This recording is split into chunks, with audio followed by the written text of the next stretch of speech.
Praise the Lord. Good morning. परमेश्वर के नाम को धन्यवाद। आइए हम प्रभु के वचन में जाएंगे। आज का जो वचन है, यहाँ पर हम उत्पत्ति की किताब और उसका 41 अध्याय और 38 वचन से लेके वहाँ पर हम 40 वचन तक यहाँ पर देखेंगे। यहाँ पर लिखा है यूसुफ का प्रधानमंत्री बनना। हम देखते कि यदि परमेश्वर की दृष्टि, परमेश्वर की योजना हमारे जीवन में यदि है, यदि प्रभु ने हमें चुना है, तो सही में प्रभु हमें ऊंचा करने के लिए विश्वास योग्य है। यहाँ पर हम पढ़ते हैं, इसलिए कि फिरौन ने अपने कर्मचारियों से कहा, क्या हमको ऐसा पुरुष जैसा यह है जिसमें परमेश्वर का आत्मा रहता मिल सकता है। यहाँ पर हम देखते हैं कि यूसुफ के बारे में यहाँ पर राजा फिरौन कहता है, अपने कर्मचारियों से कहता है कि कोई ऐसा है जैसा यह है जिसमें परमेश्वर का आत्मा रहता है, मिल सकता है। प्रियो, आज हम देखते हैं कि फिर 39 वचन में हम पढ़ते हैं, 39 में हम पढ़ते हैं, फिरौन ने यूसुफ से कहा, परमेश्वर ने जो तुझे इतना ज्ञान दिया है कि तेरे तुल्य कोई समझदार और बुद्धिमान नहीं, इस कारण तू मेरे घर का अधिकारी होगा और तेरी आज्ञा के अनुसार मेरी सारी प्रजा चलेगी। केवल राजगद्दी के विषय में मैं तुझसे बड़ा ठहरूंगा। Hallelujah, praise the lord. यहाँ पर हम देखते कि यूसुफ का जीवन शुरू से लेकर यहाँ तक यूसुफ के जीवन में कितनी तकलीफ और कितनी निंदा उसके जीवन में आई। हम देखते हैं उत्पत्ति की किताब में हम यदि 38 अध्याय 38 अध्याय में हम देखते हैं, 38 उसके अध्याय से लेकर हम देखते हैं यूसुफ, 39 अध्याय में भी हम पढ़ते हैं यूसुफ और पोतीफर की पत्नी। यदि हम यूसुफ के जीवन के बारे में यदि पढ़ते हैं 37 से लेकर वहाँ पर हम देखते हैं उसके जीवन का जो विवरण हमें मिलता है 37 में, और वहाँ 37 से लेकर 41 अध्याय तक हम यूसुफ के बारे में यहाँ पर हम पढ़ते हैं। 42 अध्याय में भी हम देखते हैं यूसुफ के बारे में वहाँ पर लिखा है। वहाँ पर लिखा है 37 से लेकर 42 तक यूसुफ के बारे में हमें विवरण मिलता है। यहाँ पर हम देखते हैं कि जो 37 अध्याय में हम वचन पढ़ेंगे, यहाँ पर लिखा है, याकूब तो कनान देश में रहता था जहाँ उसका पिता परदेशी होकर रहा था। याकूब के वंश का वृत्तांत यह है, यूसुफ 17 वर्ष का होकर अपने भाइयों के संग भेड़ बकरियों को चराता था, और वह लड़का अपने पिता की पत्नी बिल्हा और जिल्फा के पुत्रों के संग रहा करता था, और उनकी बुराइयों का समाचार अपने पिता के पास पहुंचाया करता था। इज़राइल अपने सब पुत्रों से बढ़ के यूसुफ से प्रीति रखता था, क्योंकि वह अपने बुढ़ापे का पुत्र था, और उसने उसके लिए एक रंग बिरंगा अंगरखा बनवाया। परंतु जब उसके भाइयों ने देखा कि हमारा पिता हम सब भाइयों से अधिक उसी से प्रीति रखता है, तब वे उससे बैर करने लगे और उसके साथ ठीक से बात भी नहीं करते थे। यूसुफ ने एक स्वप्न देखा और अपने भाइयों से उसका वर्णन किया, तब वे उससे और भी द्वेष करने लगे। उसने उनसे कहा, जो स्वप्न में मैंने देखा है उसे सुनो। हम लोग खेत में फूले बांध रहे थे, और क्या देखता हूँ कि मेरा पुला उठकर सीधा खड़ा हो गया। तब तुम्हारे पुलों ने मेरे पुले को चारों तरफ से घेर लिया और उसे दंडवत किया। तब उसके भाइयों ने उससे कहा, क्या सचमुच तो हमारे ऊपर राज्य करेगा, या क्या सचमुच तो हम पर प्रभुता करेगा? इसलिए वे उसके स्वप्नों और उसकी बातों के कारण उसके और भी अधिक बैर करने लगे।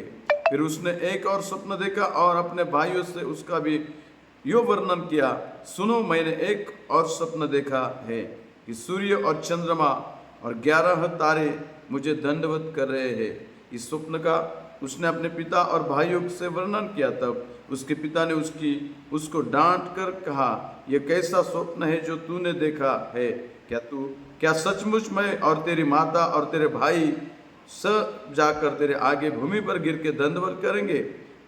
उसके भाई उससे दाह करते थे, पर उसके पिता ने उसके उस वचन को स्मरण रखा। देखो, यहाँ पर हम देखते हैं कि यदि परमेश्वर किसी को ऊंचा उठाना चाहता है तो शुरू में उसकी आहट स्वप्न के द्वारा, यहाँ पर हम देखते हैं कि यूसुफ के बारे में जो घटने वाला था, जो आने वाले समय में परमेश्वर उसको ऊंचा करने वाला था, उसका जो डायरेक्शन है, उसका जो दर्शन है, यहाँ पर हम देखते हैं। और हम देखते हैं कि कैसा यूसुफ का दुखों से जाना, उसके भाइयों की तरफ से उसका निंदा करना, उसका बैर करना, उसको तकलीफ में डालना, हम देखते हैं कि पूरा विवरण वहाँ पर हम देखते हैं। यहाँ पर हम देखते हैं कि याकूब जो है, अपने जो 12 बेटे हैं उनमें से जो सबसे छोटा जो बेटा है यूसुफ है। और वहाँ पर लिखा है कि याकूब अपने छोटे बेटे से ज्यादा प्रेम रखता था। और ये देखकर उसके जो 11 भाई हैं उनको वहाँ पर उनको दुख लगने लगा। वो उससे ज्यादा बैर रखने लगे, क्योंकि वो वहाँ पर सोचते हैं, वह सब मिलकर सोचते हैं कि हमारा जो पिता है यूसुफ से ज्यादा प्यार करता है, यूसुफ से ज्यादा प्रीति करता है। मेरे प्रियो, यहाँ पर हम देखते हैं इन 12 में से जो 12 भाइयों है उनमें से ज्यादा प्रेम याकूब यूसुफ से करता है, क्योंकि यूसुफ के अंदर परमेश्वर की बुलाहट है। यूसुफ को परमेश्वर ने ठहराया है, यूसुफ को पहले से ही परमेश्वर ने चुना है। इसीलिए वहां पर लिखा है, अपना जो पिता है याकूब यूसुफ से प्यार करता है। और इस प्यार के वजह से यूसुफ को कितनी तकलीफों से जाना पड़ा, कितनी तकलीफ उसके जीवन में उसके भाइयों की ओर से आई। वहां पर हम देखते हैं कि उसके भाइयों ने उससे बैर रखा, वो बैर करने लगे, उसके साथ बात भी नहीं करते थे, उसकी घृणा करने लगे। और उन्होंने सोचा कि इसको हम मार डालेंगे, और कैसे कैसे तरह से उसको मारने का प्रयास उन्होंने किया। और बाद में कैसे उसको गुलाम करके वहां पर पोतीफर को बेचा। और पोतीफर के घर में जाने के बाद हम देखते हैं कि वहां पर भी उसके जीवन में कठिन परिस्थिति आई। उसको पोतीफर की पत्नी ने वहां पर फोर्स किया व्यभिचार करने के लिए, लेकिन वो कहता है कि मेरे परमेश्वर के साथ मैं धोखा नहीं करूंगा, मुझे मेरा परमेश्वर देखता है, मैं परमेश्वर के विरुद्ध में पाप नहीं करूंगा। और वहां से वो भाग निकलता है। लेकिन वो भाग जाने की वजह से पोतीफर की पत्नी उसके ऊपर आरोप लगाती है और उसको जेल में डाला जाता है। मेरे प्रियो, और जब उसको जेल में डाला जाता है तो तब वहां पर परमेश्वर उसके साथ होते हैं, वहां पर परमेश्वर का आत्मा उसके साथ रहता है। और उसी के बाद हम देखते हैं कि जब फिरौन को स्वप्न पड़ता है तो उसके स्वप्न का अर्थ बताने के लिए कोई वहां पर नहीं बताता, कोई भी योग्य नहीं वहां पर उसका स्वप्न का अर्थ बताने के लिए। परंतु यूसुफ को उसके पास लाया जाता है और यूसुफ उसके स्वप्नों का अर्थ बताता है। और उसके स्वप्न के अर्थ बताने के बाद फिरौन वहां पर कहता है कि फिर फिरौन ने यूसुफ से कहा, परमेश्वर ने जो तुझे इतना ज्ञान दिया है कि तेरे तुल्य कोई समझदार और बुद्धिमान नहीं, इसलिए इस कारण तू मेरे घर का अधिकारी होगा। हालेलुया। यहाँ पर हम देखते कि परमेश्वर ने यूसुफ को कैसे वहां पर ऊंचा किया है। और जब परमेश्वर हमें आशीष देना चाहता है, और यदि परमेश्वर की योजना हमारे जीवन में आशीष देने की है, हमें ऊंचा करने की है, हमें ऊंचा ठहराने की है, तो मेरे प्रियो, जब उस आशीष तक यदि हम पहुंचना चाहते तो हमें तकलीफ से, निंदा से, दुख से हमें जाना पड़ेगा, जैसा कि यूसुफ के जीवन में हम देखते हैं। तो यहाँ पर हम देखते हैं कि यदि परमेश्वर की इच्छा, यदि परमेश्वर का चुनाव, यदि परमेश्वर का बुलाहट आपके जीवन में है, तो आपके जीवन में तकलीफ आएंगी, निंदा आएंगी, वहां पर परसेक्यूशन आपके जीवन में आएगा, तभी भी परमेश्वर उस परिस्थितियों में से आपको उठाएगा, और उसने जो वायदा किया है वो वायदा वहां पर वो पूरा करेगा। जैसे कि यूसुफ को खुदा ने, परमेश्वर ने दर्शन दिखाया, उस दर्शन में उसका जो पुला है, खड़ा होकर वो 11 पुले उसके पास जाकर दंडवत करते हैं। वहां पर देखता है कि वहां पर ये दर्शन है कि वो अधिकारी होने वाला है, वो भाई लोग उसके साथ जाके, उसके सामने जाके दंडवत करने वाले। और हम आगे देखते कि यदि वो बाद में जब पंत प्रधान होता है, वहाँ का अधिकारी होता है, तो इसके 11 भाई उसको वहाँ पर जब फिमाइन पड़ता है, अकाल पड़ता है, तो वो मिस्र में जाके उसको दंडवत करते हैं। मेरे प्रियो, ये सब घटना परमेश्वर की योजना के अनुसार है। यदि परमेश्वर आपको ऊंचा उठाना चाहता है मेरे प्रियो, तो आपके जीवन में संकट है, दिक्कत है, निंदा है, तकलीफ है, आएगी, लेकिन उस निंदा में, उस तकलीफ में परमेश्वर आपको कभी भी निराश नहीं होने देगा। वो आपके साथ रहेगा, और आपको जो वायदा उसने किया है उस वायदे तक वो आपको लेके जाएगा, और सही में वो परमेश्वर का नाम महिमायुक्त हो जाएगा। और यूसुफ के द्वारा परमेश्वर का नाम महिमायुक्त हुआ, ग्लोरीफाई हुआ, ताकि परमेश्वर का उसके द्वारा लोग समझ सके कि यही परमेश्वर है जो अपने लोगों को ऊंचा करता है। तो मेरे प्रियो, यहाँ पर हम देखते हैं कि यूसुफ को परमेश्वर ने ऊंचा किया है। यदि परमेश्वर का बुलाहट यूसुफ के जीवन में नहीं होता तो कभी भी ये आशीष यूसुफ को नहीं मिलती, लेकिन परमेश्वर की बुलाहट यूसुफ के जीवन में थी, इसीलिए उसको तकलीफों में से, इसीलिए उसको